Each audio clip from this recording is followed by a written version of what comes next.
أو كما قال عليه الصلاة والسلام. اللهم صل على محمد النبي الأمي وعلى آله وسلم تسليما.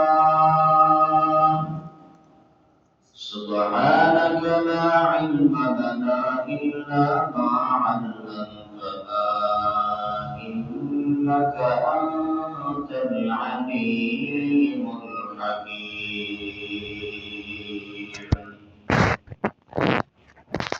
رب اشرح لي صدري ويسر لي أمري واحلل عقدة من لساني يفقهوا قولي.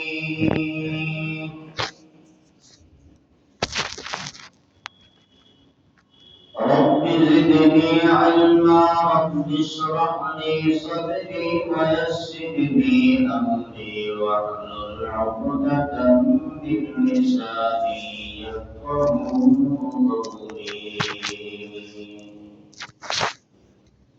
دین کے سورج ڈوب رہی ہے ہم لوگوں کی سامنے. دین کے سورج ڈوب رہی ہے ہم لوگوں کی سامنے.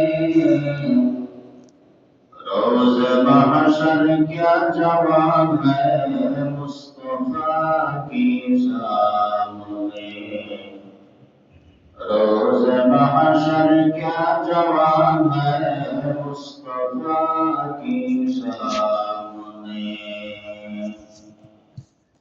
حقیقت کھل جائے گی بوقت امتحان.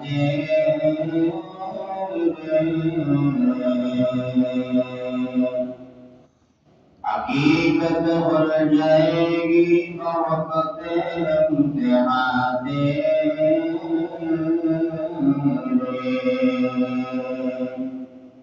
کہ سستی میں محنت میں گزاری زندگی تو نے. کہ سستی میں محنت میں گزاری زندگی تو نے. محمد نے آ کر کفر کو مٹھایا.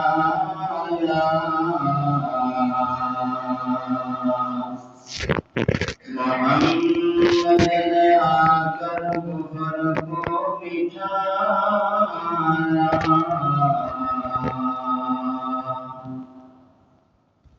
کفر کو مٹھا کر صداقت بتایا. کفر کو مٹھا کر صداقت بتایا. الحمدللہ. اللہ پاک کا شکریہ کہ اللہ تعالیٰ مدد کی دنیا میں ہزاروں অসংখ্য গণিত ব্যস্ততাকে পেছনে ফেলে জামাত সালাত আদায় করার জন্য আল্লাহর ঘর সর্বোৎকৃষ্ট জায়গা মসজিদে আসার জন্য আল্লাহ পাক তৌফিক দান করেছেন. সে মহান রব্বুল আলামিনের দরবারে শুকরিয়া জ্ঞাপন করি আলহামদুলিল্লাহ. درود و سلام سید المرسلین خاتم النبیین امام الاولین شفیع المحشر ساقی کوثر آقائے نامدار مدینہ کا تاجدار فخر نبوت سید المخلوقات حضرت محمد رسول اللہ صلی اللہ علیہ وسلم.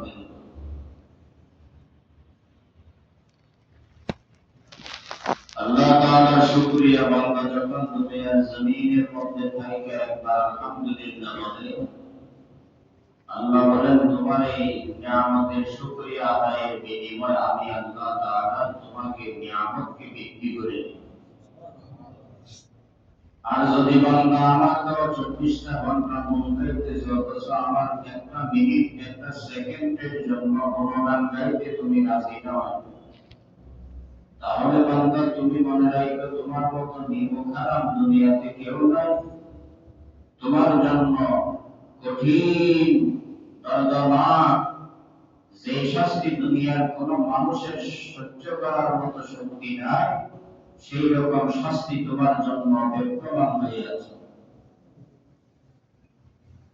আল্লাহ বলেন, দুনিয়ার সেই জীবনের শুরু লগ্ন থেকে নিয়ে শেষ পর্যন্ত একটা মানুষ আল্লাহ প্রদত্ত নিয়ামতের সাগরে ডুবন্ত অবস্থায়। আল্লাহর নিয়ামত যদি একটা সেকেন্ডের জন্য বন্ধ করে দেওয়া হয়, দুনিয়ার জমিনে মানুষ চলাটাই বড় বিপদ হয়ে দাঁড়ায়। মাছের জন্য পানি নামক মাখলুকটা নিয়ামত। এই পানি নিয়ামত, সেজন্য সে মাছ বুঝতে পারে তার উপরে পানি, নিচে পানি, সামনে পানি, পেছনে পানি, ডানে পানি, বামে পানি। মাছ সে জানে না সে যে কত পানি নামক নিয়ামতের ভেতরে ডুবন্ত অবস্থা। আল্লাহ বলেন, বনি আদমের সন্তান শোনো, তোমাকেও আমি আল্লাহ 24টা ঘন্টা প্রতিটা সেকেন্ডে সেই নিয়ামতের সাগরে ডুবন্ত রেখেছি। আমার দেওয়া নিয়ামতকে গণনা করতে চাইলে কোনো মানুষের পক্ষে সম্ভব না, তার জীবনের হায়াত শেষ হয়ে যাবে। وَإِن تَعُدُّوا نِعْمَةَ اللَّهِ لَا تُحْصُوهَا।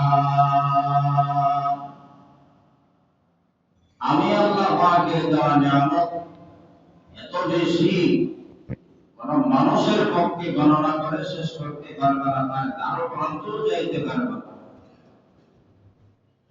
لا نفد البحر قبل أن تنفد كلمات ربي ولو جئنا بمثله مددا। দুনিয়া নামক গ্রহটা জমিনকে যদি বান্দা তুমি খাতা বানাও, সমস্ত পানিকে যদি কলমের কালি বানাও, বৃক্ষরাজিকে যদি কলম বানাও, আমি আল্লাহর বড়ত্ব মহত্ব কালিমাতের কথা দেখতে থাকবা, তোমার কলম একটা সময় এমন হবে কলম থেকে চুরমার হয়ে যাবে, কালি শেষ হয়ে যাবে, খাতা শেষ হয়ে যাবে। আমি আল্লাহ পাকের বড়ত্ব মহত্ব এর বর্ণনা কখনো শেষ হবে না। সুবহানাল্লাহ। এই জন্য বান্দা, দুনিয়ার জমিনে আমি আল্লাহ তোমাকে পাঠিয়েছি একটা কর্মসূচি আর একটা দায়িত্ব নিয়ে।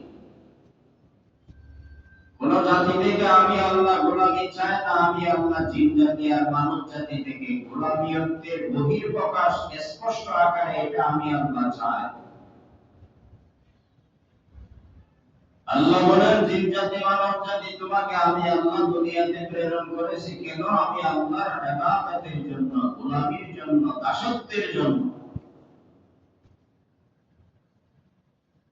গোলাম খরিদ করে নিয়ে আসছেন আপনি, গোলাম মালিকের কাজ কখন করবে? যখন গোলাম মালিককে চেনার মতো চিনবে। গোলাম যদি মালিকের পরিচয় না জানে, তাহলে সে মানার মতো মানবেও না, কারণ তাকে চিনার মতো চিনে না। আল্লাহ বলেন, বান্দা তুই আমার গোলাম, আমি তোর মুমিন। আমি আল্লাহ রব্বুল আলামিন। আমি আল্লাহর গোলামিয়তের বহিঃপ্রকাশ ঘটানোর পূর্বে আমি আল্লাহকে চেনার মতো চিনতে হবে। সেজন্য আমি আল্লাহ দুনিয়ার জমিনে নিদর্শন দান করেছি, সেদিকে তাকাও। তাকাইলে আমি আল্লাহ তাআলার মারিফত, আমি আল্লাহর পরিচিতি তোমার কলবে গিয়া জায়গা নিবে। সুবহানাল্লাহ।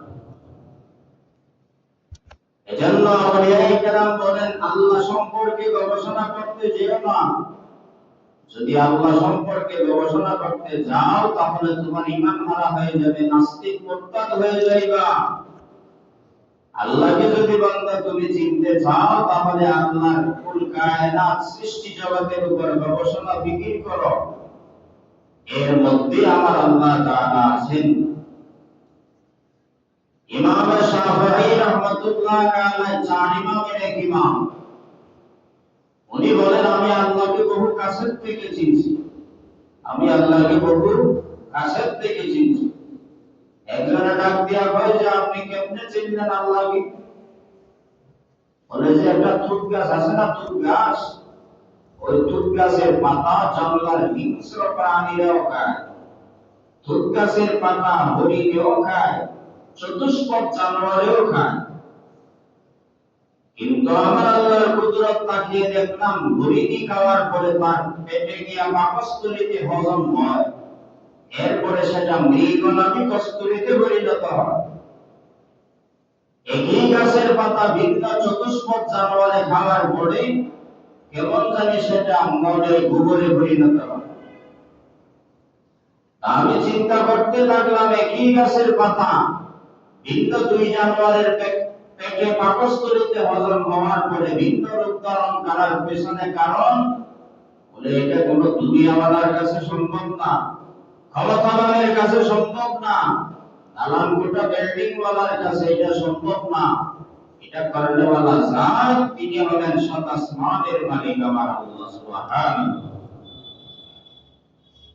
দুধ গাছের পাতা একই কোয়ালিটির, একই গাছের পাতা হরিণীর পেটে যাওয়ার পরে হজম হয়েছে, তো সেটা মৃগনাভি কস্তুরীতে রূপাকার ধারণ করেছে। যখন চতুষ্পদ জানোয়ারে খেয়েছে তখন সেটা মনে গোবরে পরিণত হয়েছে। বলে এটা করলো কে? করনেওয়ালা জানত দুনিয়ার আর কেউ না, সে হলেন রব্বুল আলামিন। ইমাম মালিক রাহমাতুল্লাহ আলাইহি বলেন, আমি আল্লাহকে বহু কাছের থেকে চিনছি। কেমনে চিনলাম? ওই যে একই বাপের পাঁচটা সন্তান, মায়ের একই গর্ভ থেকে বাহির হয়েছে। আমাদের দুনিয়ার মস্তিষ্ক বিবেক কি বলে?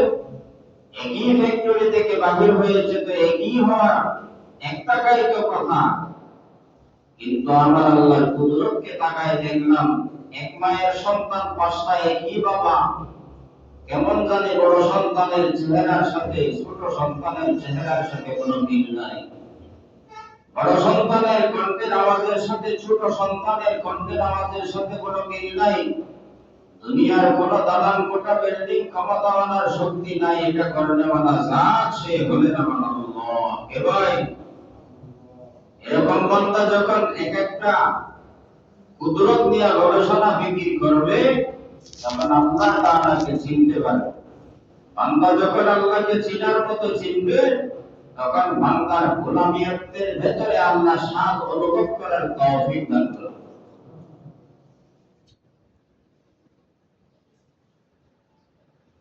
এজন্য আমি খুতবার পড়ে আয়াত তিলাওয়াত করেছি। আল্লাহ বলেন, وَلَنَبْلُوَنَّكُمْ بِشَيْءٍ مِّنَ الْخَوْفِ وَالْجُوعِ وَنَقْصٍ مِّنَ الْأَمْوَالِ وَالْأَنفُسِ وَالثَّمَرَاتِ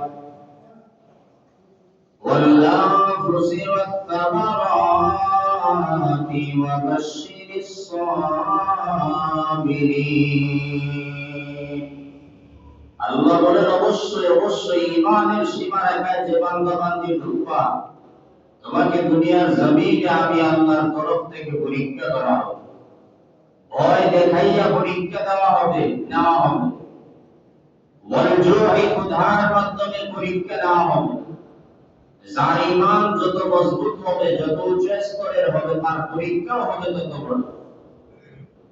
রাসূল আরবি সাল্লাল্লাহু আলাইহি ওয়াসাল্লামের হাতে গড়া সাহাবী হযরত বেলাল হাবশী রাদিয়াল্লাহু তাআলা আনহু, রাসূলের হাতে গড়া সাহাবী, মায়ার নবীর বড় মহব্বতের সাহাবী হযরত বেলাল।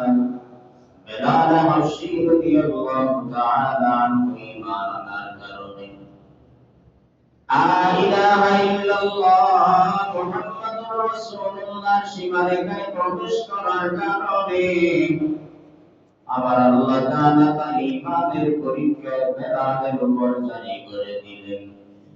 বেলাল হাবশী রাস্তা দিয়ে যায়, হঠাৎ করে উমাইয়া ডাক দিয়া কয়, রে গোলামের ঘরের গোলাম বেলাল, আসো, তুমি আমার বাড়িতে গোলামির জন্য তোমাকে নিয়োগ করা হয়েছে। তুমি আমার বাড়িতে গোলামির কাজ কর্ম করবা, বিনিময়ে তোমাকে বেতন দেওয়া হবে রে বেলাল। বেলাল হাবশী রাদিয়াল্লাহু তাআলা আনহু উমাইয়ার বাড়িতে গোলামির কাজ করে যা পায় তা দিয়া সংসার চালায় বেলাল। হযরতে বেলাল হাবশী রাদিয়াল্লাহু তাআলা আনহু একদিন কাজ করতেছেন উমাইয়ার বাড়িতে, আর জিহ্বা নাড়াইয়া আল্লাহ তাআলার নামের জিকিরের আওয়াজ শুরু হয়ে যায়। সুবহানাল্লাহ, আরো জোরে বলুন সুবহানাল্লাহ। বেলাল হাবশী রাদিয়াল্লাহু তাআলা আনহু উমাইয়ার বাড়িতে গোলামির কাজ করে আর জিকিরের আওয়াজ আহাদ আহাদ আহাদ। আমার আল্লাহ একমাত্র এক, আমার আল্লাহ ব্যতীত ভিন্ন কোনো মাবুদ নাই। হযরতে বেলাল হাবশী রাদিয়াল্লাহু তাআলা আনহুর জবানে জিকিরের আওয়াজ উমাইয়ার কানের মধ্যে যখন চলিয়া যায়, উমাইয়া ডাক দিয়া কইরে, বেলাল কার নামে জিকির করো? বেলাল হাবশী ডাক দিয়া কয়, বলে আমি তো আমার মালিকের নামে জিকির করি। উমাইয়া জানে না বেকুবের ঘরের বেওয়াকুফ। উমাইয়া মনে করেছে বলে এমন মালিক, এমন গোলাম তো দুনিয়াতে আর ভিন্ন কোনদিন পাইলাম না। মালিকের কাজ করে আমার কাজের ফাঁকে ফাঁকে মালিকের নামের জিকির করে। সে কি মনে করছে বলে আমার নামের জিকির করে? বেলাল হাবশী রাদিয়াল্লাহু তাআলা আনহু বললেন, না উমাইয়া বেঈমান, আমি তোমার নামের জিকির করি না। আমি তো সাত আসমান সাত জমিনের মালিক, আমার আল্লাহর নামের জিকির করি। সুবহানাল্লাহ। আমার আল্লাহ তাআলা সাত আসমান সাত জমিনের মালিক, আমার আল্লাহর নামের জিকির করি রে উমাইয়া। উমাইয়া এবার শাস্তির স্টিম রোলার চালানো শুরু করলেন। দুদুমর এলাকার মধ্যে চিৎপাতে শুয়াইয়া হযরত বেলালের শরীরের উপরে পাথর চাপা দেয়। হযরত বেলাল হাবশী রাদিয়াল্লাহু তাআলা আনহুর জান বাহির হবে হবে ভাই। বেলাল হাবশী রাদিয়াল্লাহু তাআলা আনহু এত কষ্ট ক্লেশ পাওয়ার পরেও জবান থেকে আওয়াজ বাহির হয়, আমার আল্লাহ এক, আহাদ আহাদ আহাদ। আমার আল্লাহ এক, আমার আল্লাহ ছাড়া কোনো মাবুদ নাই। আমার আল্লাহ তাআলার ইবাদত করি, ভিন্ন কোনো বেঈমান নাফরমানের গোলামি করলেও আমি আল্লাহ তাআলার ইবাদত একটা মিনিট একটা সেকেন্ডের জন্য বন্ধ করব না। আল্লাহু আকবার। হযরত বেলাল হাবশী রাদিয়াল্লাহু তাআলা আনহু রাসূলের বড় মহব্বতের সাহাবী হযরত বেলাল। রাস্তা দিয়ে বেলালকে যখন শাস্তি দেয়, রাস্তা দিয়ে রাসূলের হাতে পড়া সাহাবী হযরতে আবু বকর, হযরতে আবু বকর সিদ্দিক রাদিয়াল্লাহু তাআলা আনহু রাস্তা দিয়ে